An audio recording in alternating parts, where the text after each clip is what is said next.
Y fíjate que además está el asunto de que cuando hablamos así, ¿no? Que hasta en forma poética, ¿no? El aire que respiro. Nos imaginamos quizás que ha sido una cosa pues constante, porque la imaginamos casi como puro oxígeno, ¿no? Que recibimos a lo largo de milenios.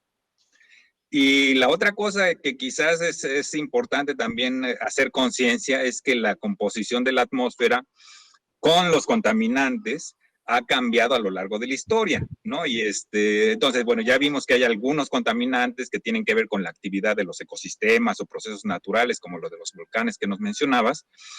Y ahora se ha agregado además el resultado de los procesos humanos, que inclusive ha inventado compuestos, ¿no? Que a lo mejor no se conocían en la naturaleza. ¿Nos puedes platicar un poquito de cómo ves tú este asunto histórico de la atmósfera? Sí, mira, el punto importante es de que la atmósfera está constituida de varios elementos. El principal es el nitrógeno, pero también está el oxígeno, está el argón, hay otros elementos que están ahí que constituyen la atmósfera. Y durante milenios se ha mantenido esa proporción que hay de estos elementos, pero se sabe perfectamente bien que a la entrada ¿cómo se llama?, de la era industrial, la generación de contaminantes, en este caso de hidrocarburos, hidrocarburos aromáticos policíclicos, algunos metales como el plomo, y posteriormente en la Revolución Verde, la entrada del DDT, la entrada de muchos plaguicidas que son aplicados en los sitios donde se pretendía ser utilizado por un fin en específico. Por ejemplo, en el caso del plomo, en los 60, 70, estaba muy en boga utilizarlo como en la gasolina, como antidetonante.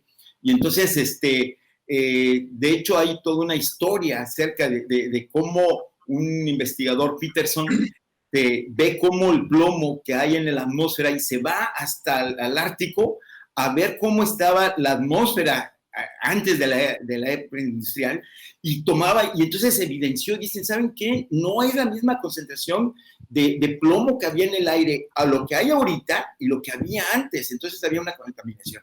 Y él tuvo una persecución por las grandes industrias que querían seguir vendiendo plomo para las gasolinas, y sus proyectos que eran financiados por las petroleras le quitaron el financiamiento. Y lo más interesante es que este cuate después fue acogido por una universidad y siguió patrocinándole las investigaciones. Entonces, fue una pelea muy fuerte entre las industrias para demostrar que había contaminación de plomo tanto en el agua como en la atmósfera, ¿no? Entonces, él evidenció todo eso, y en el Senado de los Estados Unidos dijeron, ¿saben qué? No se va a seguir utilizando plomo en la gasolina, y principalmente fue porque ese plomo que estaba en el ambiente, que estaba en la atmósfera, lo respirábamos, ¿no? Entonces, es interesante el caso del plomo porque había unos niveles, límites permisibles por parte de la Organización Mundial de la Salud en el caso de plomo en sangre en niños. El plomo, como tal, tiene un efecto sobre el grupo hemo en la sangre, y además baja el coeficiente intelectual. Entonces es interesante ver los límites permisibles de la OMS eran antes de 300 microgramos por decilitro en los 70s, y luego en los 80s, cuando se va viendo cuál es el problema, le bajaron, y en los 90, cuando van viendo que, oye, sí, los problemas le bajaron, y en el 2000, y le van bajando conforme se va teniendo conocimiento de esos posibles efectos. Entonces, el caso del DDT, del plomo es muy notorio, de contaminación atmosférica, y que tiene un impacto en la salud humana, ¿no? Entonces, en el caso de otros contaminantes como el DDT, etcétera, etcétera, se ve que también han tenido esa repercusión. Nada más para terminar con un contaminante reciente y que está ahorita siendo muy estudiado, Por ejemplo, el glifosato, ¿no? El glifosato se ha encontrado en el 75% de las muestras de aire y de lluvia en la cuenca del Mississippi, ¿no? Entonces, esto nos indica que, ¿cómo se llama?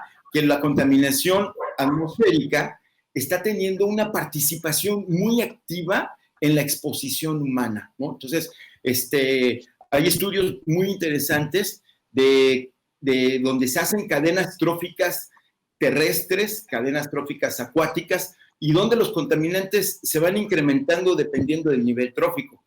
Y entonces han visto que los organismos terrestres tienen las mismas concentraciones tan altas como de mamíferos marinos, ¿no? ¿Cómo se llama? Ballenas, etcétera, etcétera, y hasta de las tribus inuit. Y, por ejemplo, los lobos en Canadá, que tienen un nivel trófico menor, tienen concentraciones en este caso, de DDT y de otros organoclorados tan altas como ellos. Y la respuesta, después de tantos, es la respiración, ¿no? Entonces, respiramos 8 litros por minuto.